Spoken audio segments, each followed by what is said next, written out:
Coming up on the Inside Indiana Business Television podcast, details behind a $260 million plastics to fuel plant in Northeast Indiana. Project Lead the Way looks to the workforce of the future. The Indiana Chamber gives its Vision 2025 report card. A new app aims to help doctors gain credentials. The new general manager of Kenzie Academy is in studio. The first female NBA assistant general manager talks her first draft, and the insiders tackle the top business news of the week. Welcome to the Inside Indiana Business Television podcast. I'm Alex Brown. California-based Brightmark Energy broke ground in May on its $260 million plastics to fuel plant in the Northeast Indiana town of Ashley. The 112,000 square foot facility, which the company says will be the first of its kind in the nation, is expected to create 136 full-time jobs when fully operational. Brightmark Energy CEO Bob Powell joined Gary Dick in studio to talk about the massive project. I want to talk obviously about this operation, but first, Brightmark Energy, San Francisco-based company. You're the CEO, one of the founders as well. A new company, 2016. Give us a kind of a thumbnail of the model of Brightmark. Sure. What we do is we focus in on things that we all use and we throw away and don't have a reusable option currently. So examples would be the plastics that we're taking at the facility up in Ashley, like some of the things you see here. Toothbrushes that are currently not recycled. Can you imagine going to the hospital without the use of an IV bag, right? Not recycled currently. And things like styrofoam cups, really not recycled as well. So we take those and create the usable products out of those, and really first time ever commercial scale process that we developed. Well, let's talk about that plant. $260 million investment, huge investment in Northeast Indiana in Ashley, that's Steuben County, the first commercial scale plastics to fuel plant, and it's really fueled by your technology. That's right. So the technology itself has been under development for actually 14 years. And it is unique because, as I said before, there are a lot of plastics we currently cannot reuse that we're now able to put into a facility and create useful products out of. And Ashley is the first of its kind, so that's very exciting. Well, let's talk about why you selected Ashley, because again, I know you looked at a number of locations for this first of its kind plant. Ashley in Indiana came out the winner. Why? Well, Ashley in the state came out a winner in Steuben County as well because of the business environment. When you locate a project that is this large, having a community behind you is an extremely important thing. So I'd say the business environment in Ashley, Steuben, and for the state of Indiana was really the deciding factor for us. Yeah, big investment, $260 million, and also a large number of jobs. You're starting out with more than 130 jobs, correct? Yeah, that's right. So as we complete the first phase of the project here, we will employ over 130 jobs in and around the community up there, right? And a lot of the plastics will be sourced here in Indiana, in particular in Indianapolis. Talk about where you're going to get the product from. Yeah, absolutely. Indianapolis will be one of the larger sources of our plastics. So as we throw away in our garbage cans, or businesses do the plastics, we will actually take from the waste management companies and some of the aggregators those same plastic wastes. They'll be shipped up to the facility and be processed into something usable up in Ashley. So yeah, we're happy to have Indianapolis as a great source of these products. Yeah, talk about, I know the plant is scheduled to come online, I think, at the end of next year. But as you look at the potential here, and the potential for growth beyond this initial investment, this initial 130 plus jobs, what do you see as that potential? Yeah, there are a few things that I think are important from a potential perspective. So actually at the site, as we complete it, we see that site increasing either 4 to 8 times, right? So that's one. The other impact that I think is good for Indiana as well is this is a global problem. And with a global problem comes the need to do this globally. But this is the first site, and so what we would expect beyond just the pure expansion is we want to show the rest of the world that this can be done, that we can help solve the plastics problem and bring them here to Indiana, to Ashley, to show it as, you know, this is the showcase, this is how it works. So I think it's good from that perspective, from a growth perspective as well. Raising the visibility indeed. Bob Powell is the CEO at Brightmark Energy, a major new plant under construction in Ashley and Steuben County. Bob, thanks for coming in from San Francisco for the interview. We look forward to following the story in the months ahead. Thank you, Gary. All right. Still to come, the Indiana Chamber updates its Vision 2025 report card, and the state looks to help doctors gain new credentials. But first, A new series in partnership with Indianapolis-based nonprofit Project Lead the Way will take a look at what Indiana's workforce of the future looks like and how we're supporting the students of today for success in the careers of tomorrow. Chief Engagement Officer David Dimmitt talks about how we're equipping students for the future workforce and how will the future workforce look different than that of today. Dave, first of all, Project Lead the Way is a superstar in this space, headquartered right here in Indianapolis, and your growth story is, I think, instructive in how things are going in this sector. You moved here from New York in 2011, and it's been an uphill growth ever since. Absolutely, yeah. So we're a national nonprofit. We're working in all 50 states and U.S. territories. And we moved to Indiana for the same reason that a lot of other companies either move to Indiana, consider moving to Indiana, is that was really a focus on talent and access to our network. We're working with schools all across the country. So that was a big driver for us. When we relocated here from upstate New York, we had about 30 team members at the time. We're almost at 300 team members now, and about half of those team members are based right here in Indianapolis. Well, we talk about the workforce of the future. It's almost cliche, but as you define it, as we look at workforce of the future, what does it really mean? Well, when we think about the workforce of the future, and this is the work that we're doing in communities all across the country, and it's incredibly important that we think about this and we're purposeful in the way that we develop and prepare students and get them excited about the workforce of the future. This is a really exciting time, I think, for young people. And I think about this for my three kids who are 16, 13, and 10 years old. So how do we make sure and how do I help them make sure they have the skills they need to be successful? And what we have seen and what we've learned from our business and industry partners here in Indiana and around the country, global leaders really, is that technical skills are not enough. We're really looking at these transportable skills that are the focus of the work of the Project Lead the Way classroom. That's communication, ethical reasoning, collaboration, problem solving, creativity. Those are things that students are learning in their Project Lead the Way classroom, inspired by the country's best and brightest teachers. Let's talk about cybersecurity. I know that's a red hot area that Project Lead the Way and others are very engaged in. Yeah, well, it's probably personal for a lot of the viewers too. I mean, there aren't too many folks who have not experienced some sort of a cybersecurity issue. And it's a real issue for not just economic prosperity for Indiana, for our country, but for national security as well. And the fact is we just don't have the cybersecurity workforce that we need to be effective and to be successful and to be safe, really. Great example of partnership here with government agencies, business and industry. We have a brand new cybersecurity course that is going to go out for full release this fall. 59 Indiana high schools will offer it. That's a result of Department of Education grants. The Commission for Higher Ed has helped us train teachers across the state so that they are empowered with the skills and knowledge to be effective in this area. Really, Indiana is poised to be a national leader in K-12 cybersecurity education. I only have 20 seconds, but I know you're working with some big, powerful corporate partners to make things happen as well. Sure. I mean, some of the great examples here in Indiana, you have Toyota, ArcelorMittal, Republic Airways, had a great event down there. Great example of a Indiana business that identified a problem, lack of aerospace career professionals, developed the Lift Academy. We hosted a great event there with them recently. David Dimmitt is Senior Vice President and Chief Engagement Officer at Project Lead the Way. David, thanks for kicking off this series. A lot more to talk about and a great way to tee it up. Thanks. Yeah, great. Absolutely. Thanks, Gary. All right. Later in the podcast, doctors are getting help from the state in obtaining newly required credentials. And the new GM of Kenzie Academy talks about the coding school's growth. But now, the Indiana Chamber of Commerce has released its Indiana Vision 2025 report card, which suggests the state is still facing several challenges to improving its economic climate. Chamber President Kevin Brinegar and Vice President of Economic Development and Technology joined Gary Dick to talk about the new report. The report card overall, kind of, I guess, mixed results. I would say mixed results. Our raw scores went up in 30 out of 50 metrics, but went down in the other 20. And our rank among the 50 states was kind of 50-50, up in about 23 and down in about 24. Different than the previous report card where we had strong improvement and more than a 2-to-1 ratio in rankings that went up versus those that went down, and some great areas of progress, but areas of concern as well. Okay, you talk about progress. If you look in the education segment, progress, but still a lot of work to do.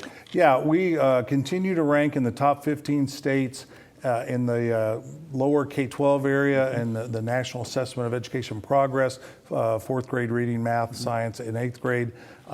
We are making progress towards that big goal of having 60% of Hoosiers have a post-secondary credential by the year 2025. We've gone from about 35% to 43% in recent years, but obviously we still have a long way to go to get our workforce skilled up. And that shows up in lower per capita personal income and lower wage jobs being created. Adam, certainly entrepreneurial activity gets a lot of attention here in Indiana. There is a lot of momentum that you can see. And I was interested to see some of the numbers from the report suggesting that, yeah, we're adding jobs, but not necessarily adding as many companies, startups and others as we'd like. That's right. So we're ranked 5th in the country in terms of new jobs created by firms that are 5 years old or older. That being said, we're ranked 47th in the country in terms of new startup businesses.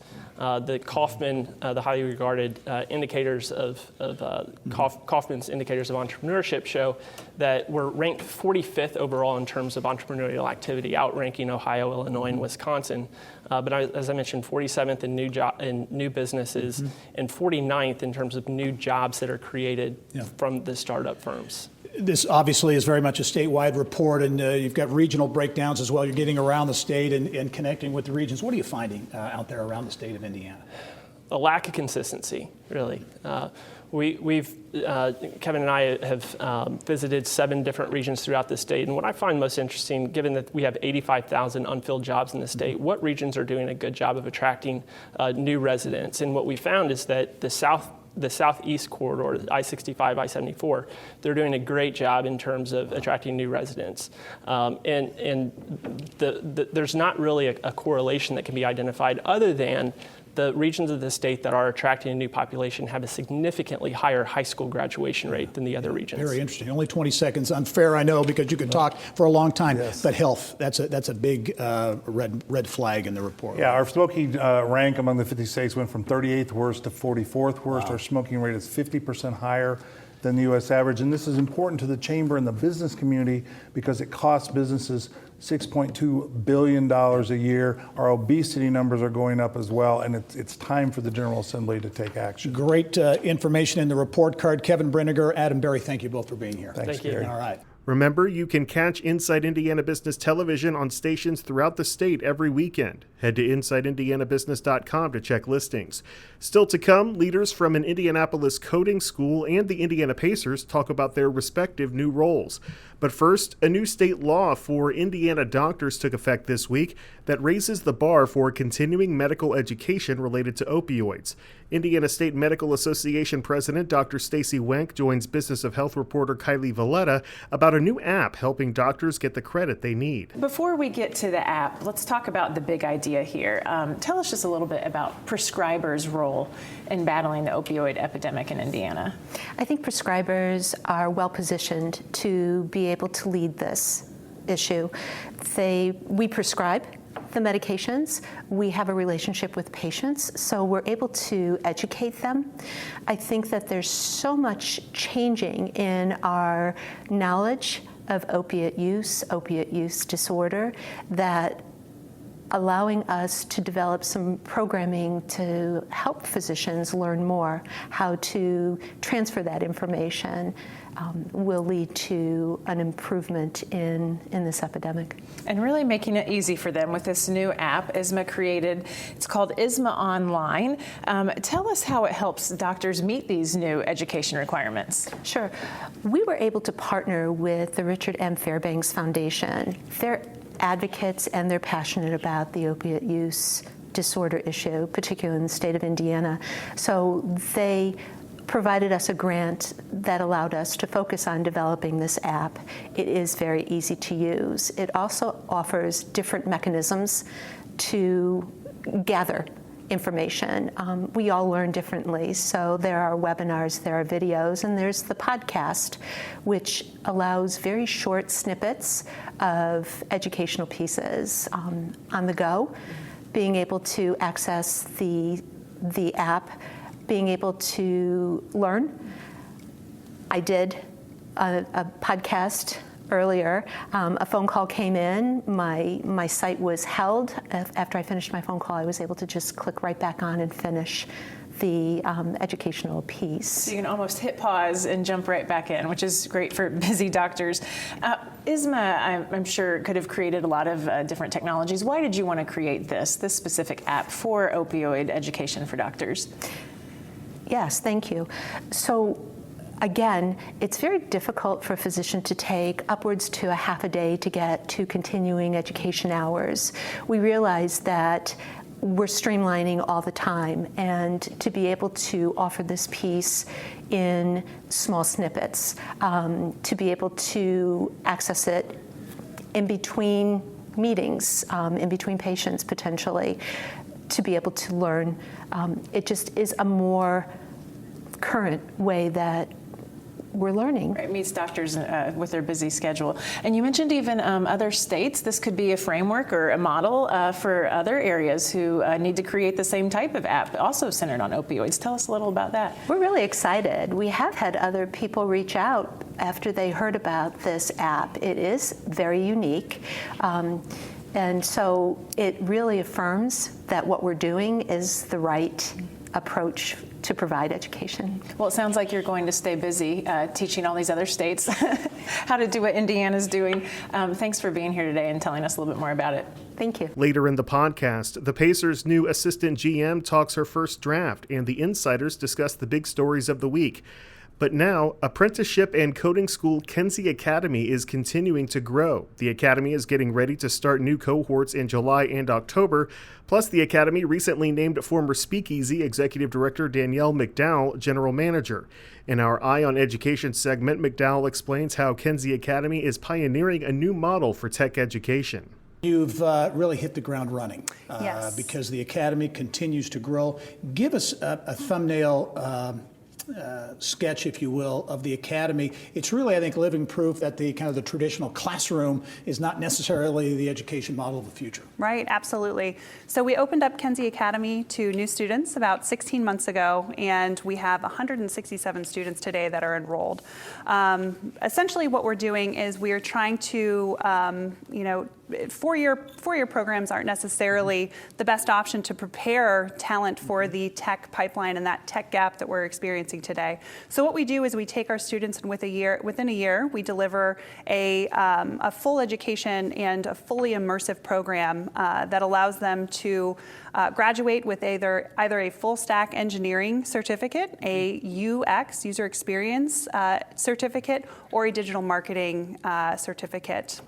And so a really key component of this is the work experience too, right? Yes. So partnerships with business. So talk a little bit about that, because I know that's something you want to continue to grow, those relationships with businesses in the region. It is. So, the key and where this becomes really impactful is when we're able to take our talent and place them into, good paying jobs with companies that are looking for highly skilled talent. And so what we're really looking for are employers who are hungry for that talent, who are looking to take on students, help them to get into the workforce, and also integrate them into their culture. So what we're really looking to do is ensure that our students are being exposed early on to the opportunities that are local within our community, so that they can see the different kind of companies that they might see themselves in once they do complete our programs. And again, experiencing a phenomenal growth, and I think part of that may be attributed to the income share agreement, because I think that's very interesting.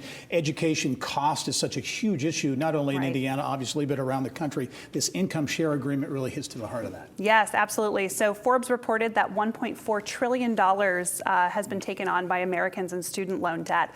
And so what we are trying to do is take that on right head on. So what we're doing is we're delivering a program called an ISA, or an income share agreement. What this model does is allows us to take on a portion of that risk along with our students. So we're in this education process together. So for $100 down, a student can start within our programs, and then once they graduate, once they have hit the $40,000 mark in terms of their employment income, that is when we all are able to win in terms of that income share agreement. So really de-risking it for the student and ensuring that our organization is invested and incentivized to make sure that the outcomes of our students are positive, and ensuring that they're in a good place to grow. growth opportunities, I know, looking forward, not only in the traditional on-campus setting, but online offers a real potential, not just here in Indiana, but other places as well. Yeah, you got it. So in July, we will be welcoming a cohort of students with as many who are remote as there is in-house. And so what we see for the future is this flipped classroom model. We have students currently that have been testing out our remote models where they will use their cameras at home. We have cameras inside of all of our classrooms, and I should note that it's not necessarily a traditional classroom model.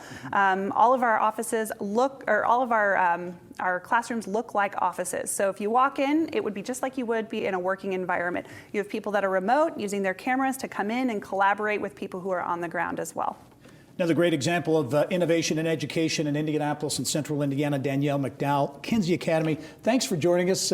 Keep in touch. We'll be following the story. Thank you. Thanks for having me. Still to come, the week's top stories analyzed by the insiders. But first, after building the Indiana Fever into one of the WNBA's best franchises, Kelly Krauskopf last December made history by joining the Indiana Pacers as the first female assistant general manager in the NBA.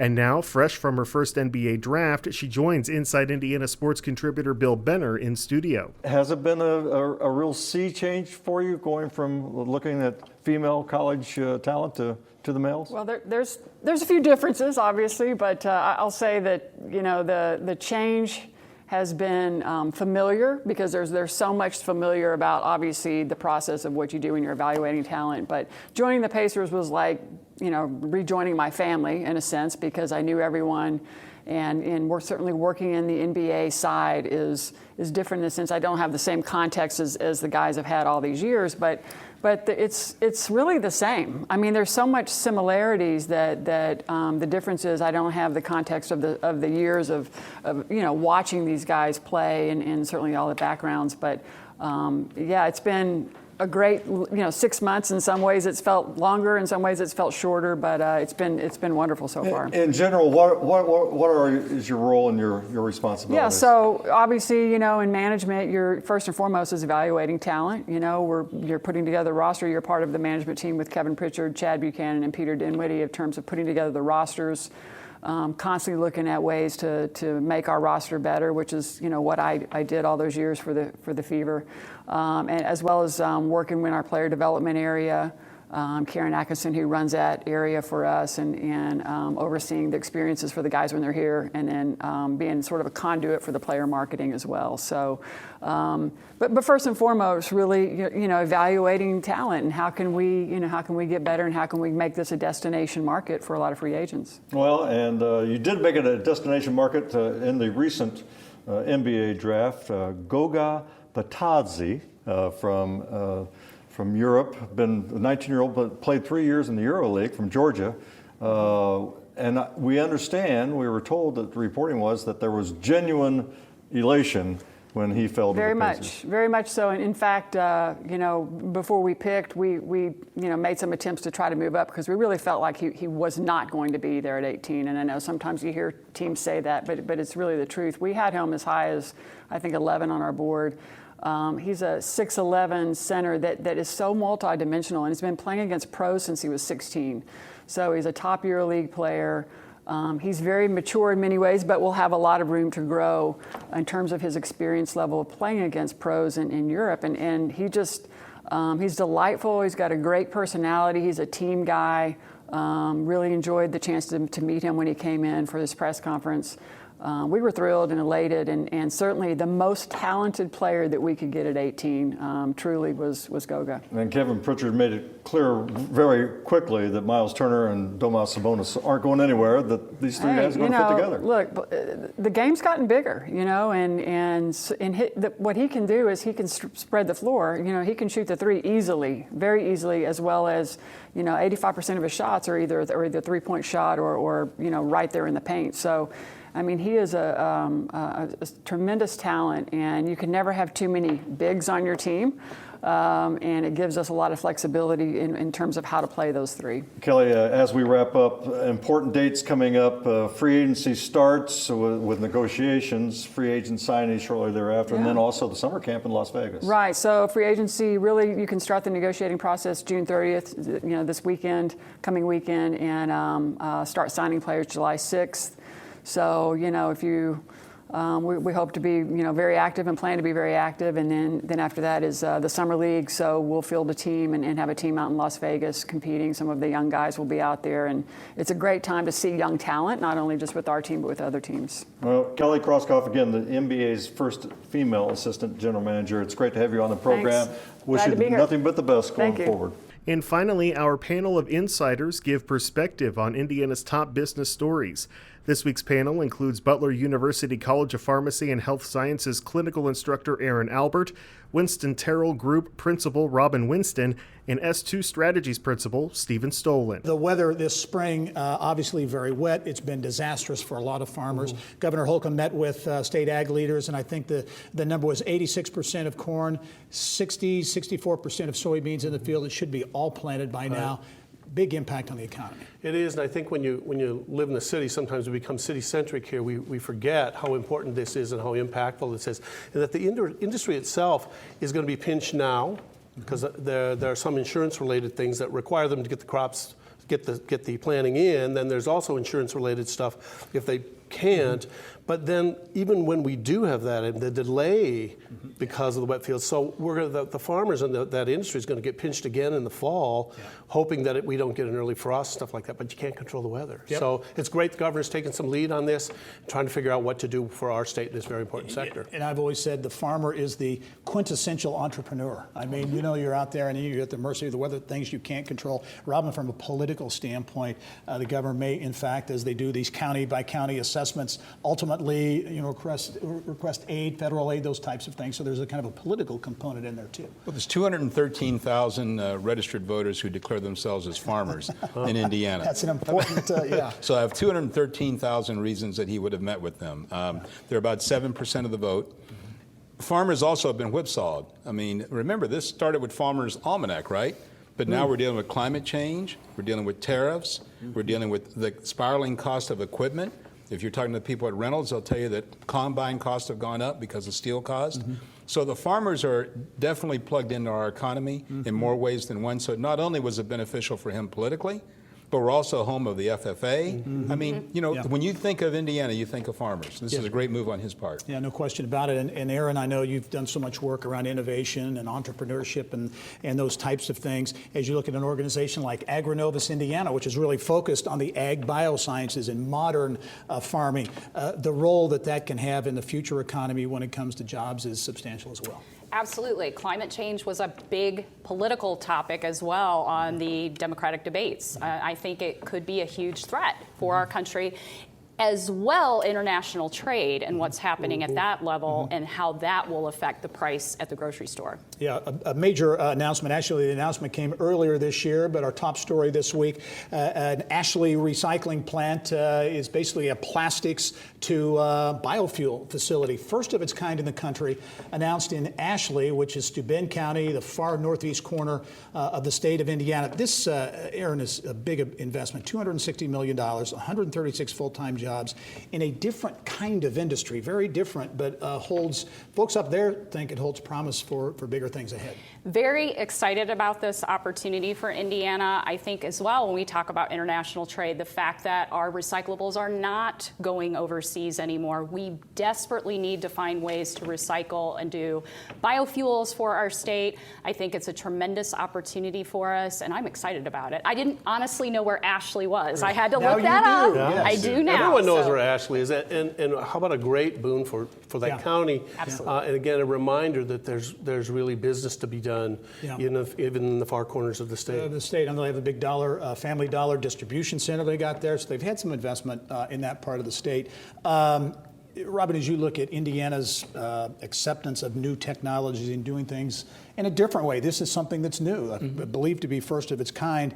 Do you think Indiana is beginning to embrace new things, kind of shedding its resistance to change? Well, you highlight them every chance we get. We do. You're doing a lot there. This, I think, will also provide some osmosis about recycling.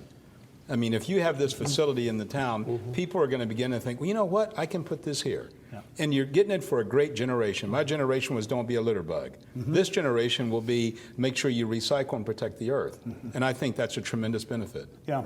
Another big issue, certainly not only in Indiana but around the country, is the cost of higher education.